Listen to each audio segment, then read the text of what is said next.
Joining us here in the KRLD Zoom room, we have Casey Carr with Sharon Carr Travel, and to talk a little bit about travel to the UK. Obviously, big news yesterday with the passing of Queen Elizabeth II, and there are a lot of royalists that are interested in witnessing history and being there present during her funeral, the coronation for King Charles, and a lot of interest in that. And so I can only imagine, Casey, that there are going to be a lot of people calling you saying, "Hey, help me book a trip to the UK." What does it take to set up an overseas trip like that?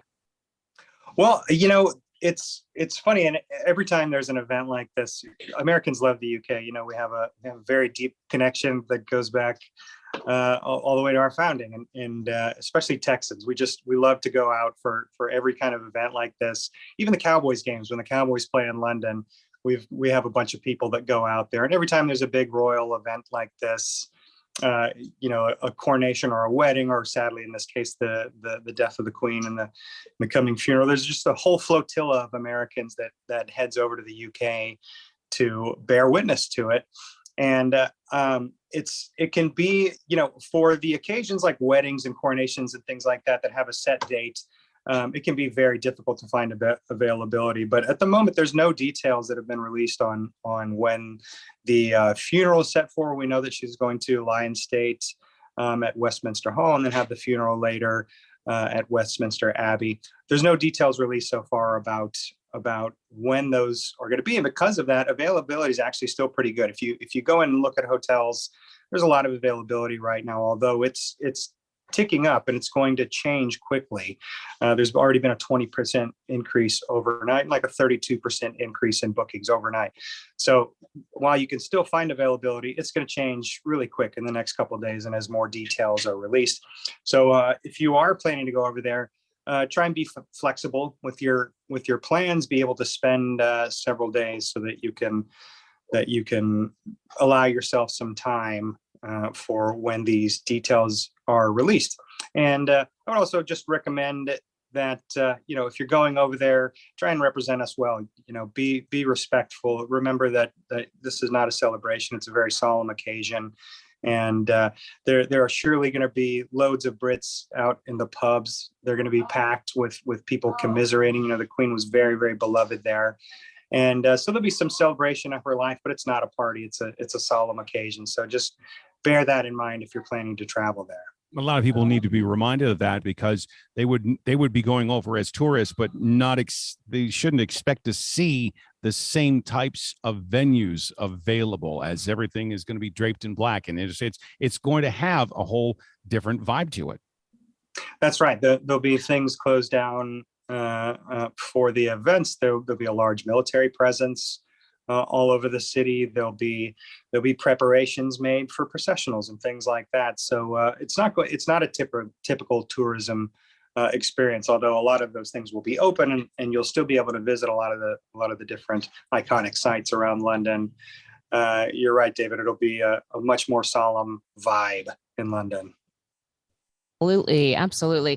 Talking about specifically the travel agenda coming out of the DFW Metroplex, is there a direct flight from here to London, or do you have to stop in New York? There's several nonstop flights between Dallas and London, especially on American Airlines. So it's easy to get to. But again, flight prices are going to start increasing in short order. Though I would imagine by Monday, a lot of the flights are going to be gone, because there'll be a booking frenzy as details are released. But if London is going to be very, very busy. So if you're planning to go and have a tourism experience, it's probably not the right time for you to go. But after this, it's going to be followed up, of course, with the coronation of the new king, and a whole other flotilla of Americans are going to go out for that. And it's I don't want to say it's an exciting time, because it's not. Obviously, it's a very solemn occasion.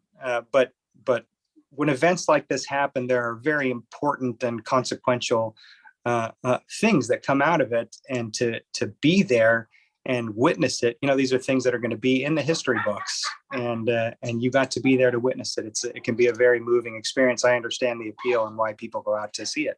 One thing that people will also have to, take note of are the restrictions. What are the restrictions in traveling to the UK right now as opposed with dealing with COVID? Well, fortunately for any travelers, there are very few, especially for Americans. There's no test required anymore. They're not checking vaccines anymore. Now, that said, it's good to have your vaccine if you're going to go over there. There's still a lot of places that you can't get into if you don't have it. Some restaurants, museums, things like that you won't be able to visit if you aren't unvaccinated. But otherwise, there aren't many restrictions for getting over there at the moment. Super interesting and informative. I think, like you said, if this isn't your ideal destination because of what's happening right now in the headlines, that maybe rebooking for another time to the UK is also smart as well. Casey, really appreciate it. Was there anything else you think our listeners could benefit to know about traveling to the UK at this time? I don't think so. Just again, if you are planning to travel, represent us well. Be respectful of the people over there. She was a beloved figure, and there are a lot of broken hearts in the UK right now. Love that advice. Casey Carr with Sharon Carr Travel. Thanks so much for the time. My pleasure.